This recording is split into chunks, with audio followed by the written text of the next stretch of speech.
video, I'm going to show you how you can make your own printable calendar like the one you see here on the screen. I'm going to make it in Illustrator, and it's actually a lot easier than it might seem. So let's just get started. Before we do anything, I want to make sure that you notice that down here you will be able to see exactly what I'm doing at all times, all my shortcuts. So if I forget to tell you, you'll know and you can refer down here at any time. Right, so the first thing you want to do is to create the canvas for the calendar. And for that, you want to come up here to File and then click New. Then you're going to get this pop-up box where you can type in your own dimensions. I'm just going to go with the A4 because that's what we use here in Denmark. But you can always type in your own over here, or you can go to Print and select one of the presets. Just make sure that you go to More Settings and that this one's set to High and the color mode is set to cmyk. That's going to give you the best results when you print it out later. So the first thing we're going to make is the base of the calendar with all the dates and the days of the week. So you want to come up here to your type tool, the little T. Click that and then click and drag on your canvas to get a rectangle.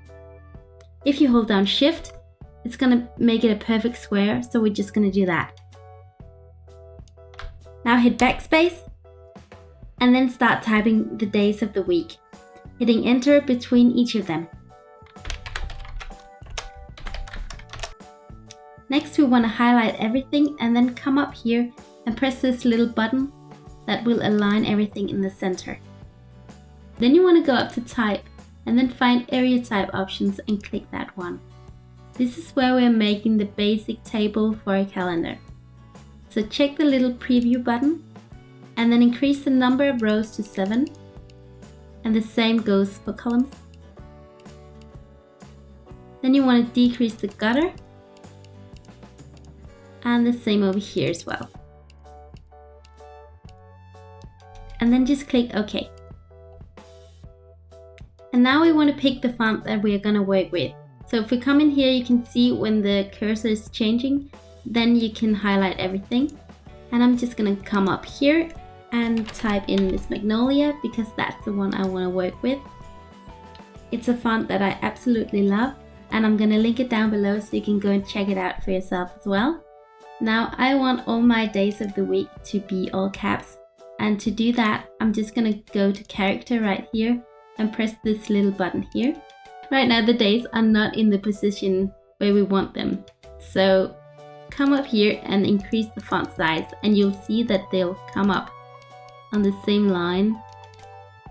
Here you can go ahead and pick the font size that is the best for you and your design. I think mine is good around here. Next we have to write in the numbers, and to do that I want to know on which day to start and how many days June has.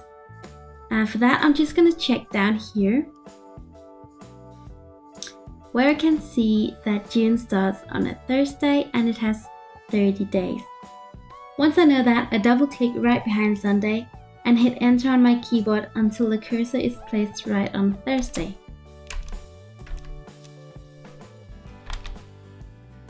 And then I start typing in the numbers and hitting Enter between each of them.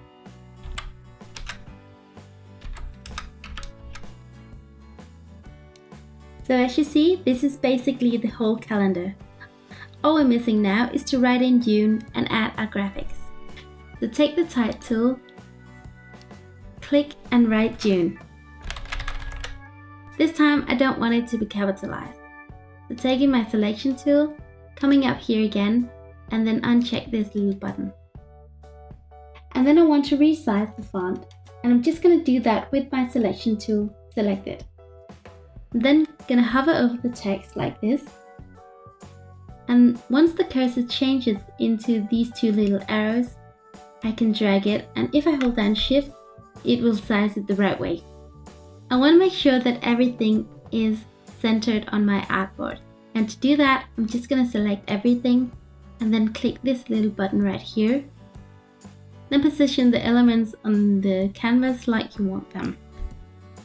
And if I hold down Shift, it won't botch, it'll make sure that I'll stay in the center.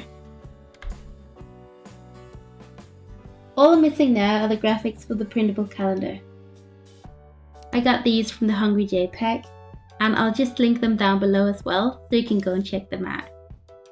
The last thing I want to do is to make sure that you can actually read that it says June right here.